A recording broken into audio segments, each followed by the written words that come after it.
Hi friends, so today for story time we're going to be looking at a fairy tale. Most fairy tales were collected by two brothers called the Brothers Grimm, and this is where we get the stories such as Cinderella, Snow White and the Seven Dwarfs, The Little Mermaid. All of those stories were collected by these two brothers. But today we're going to be looking at a German fairy tale called The Shoemaker and the Elves, and this is what Miss Phillips is going to read. So, like Miss Beckham said, this story is called The Shoemaker and the Elves. And actually, this book doesn't have any pictures, so you're going to have to imagine how the story is in your head.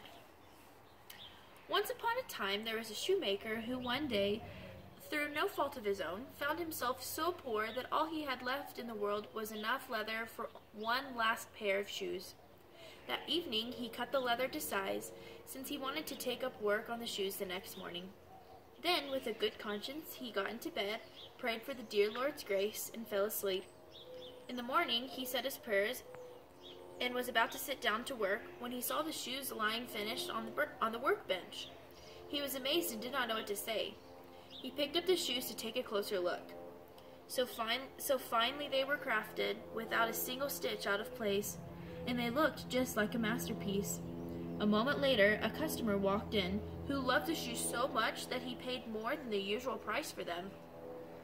With the money, the shoemaker was able to buy enough leather for 2 pairs of shoes. He cut the patterns for them that evening and planned to get to work on them the next morning.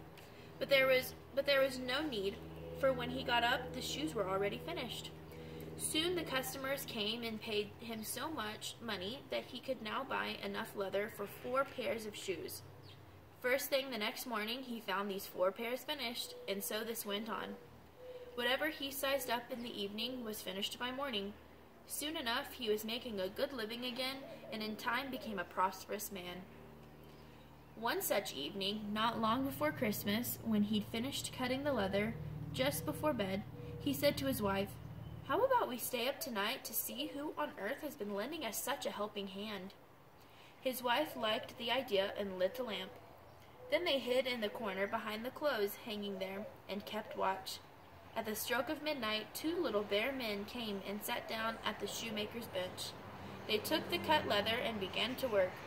Their tiny fingers were so deft and fast at punching the holes, stitching and hammering that the astonished shoemaker could not take his eyes off them. They did not let up until everything was done, and the shoes lay finished on the workbench. Then they hurried off. The next morning, the shoemaker's wife said, "These little elves have made us rich, and we should show our gratitude. They're running around here with nothing to wear, and must be freezing. You know what? I'll knit some little shirts, coats, vests, and pants for them, and for each a pair of stockings, too. Why don't you make them some tiny shoes?" "That's a great idea," her husband said. And in the evening, when they'd finished everything, instead of the next day's leather, they laid their gifts out on the workbench. Then they hid once again, hoping to see what the little elves would do. At midnight, they came bounding in, ready to get down to work. But instead of leather for their shoemaking, they found darling little clothes laid up for them. At first they were puzzled, but then they jumped for joy. As fast as they could, they got dressed and straightened their new garments out with their hands, singing, "Aren't we fellows so neat and smooth? Let's quit shoemaking and make a new move." Then they hopped and danced around the room, leaping over the chairs and the bench, until at last they danced their way merrily out the door. From then on, they never returned, but the shoemaker continued to prosper, succeeding at everything he had put his hands to. The end.